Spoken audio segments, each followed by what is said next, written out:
నంద్యాల జిల్లా ఆత్మకూరులో junior college విద్యార్థినిపై కళాశాల ప్రిన్సిపల్ చేయి చేసుకున్నారు.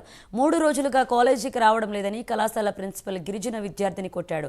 చంద్రకళకు ఆరోగ్యం సరిగా లేకపోవడంతో గత 3 రోజులుగా కాలేజీకి గైర్హాజరైంది.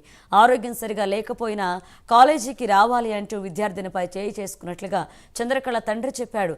జ్వరం వచ్చిన కారణంగా కాలేజీకి రాలేదని చెప్పినా వినిపించుకోకుండా కొట్టడం ఏంటి అని విద్యార్థిని తండ్రి ప్రశ్నించారు. College inter second year CSC.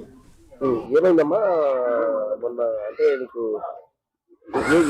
ఏం ప్రాబ్లం ఉంది? నేను కాలేజీకి రాకుండా పోయింది.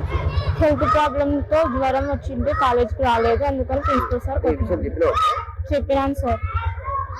ఇప్పుడు చెప్పిన తర్వాత ఏం చేశాడు సార్ కొట్టాడు. మరి చెప్పాలి కదా సార్, నేను జ్వరం రాలేదని, జ్వరం వచ్చిందని నేను రాలేదు కదా చెప్పినాను సార్. ఏమన్నాడు ఆ విషయం? అమ్మ వాళ్ళు ఫోన్ చేసి చెప్పొచ్చు కదా అని చెప్పి కొట్టినాడు. మాది కొడాలి సార్. మాది మేము గిరిజనులమ్మా. ఇక్కడ కాలేజ్ చదివిస్తున్నాం, రాజకీయ కాలేజ్.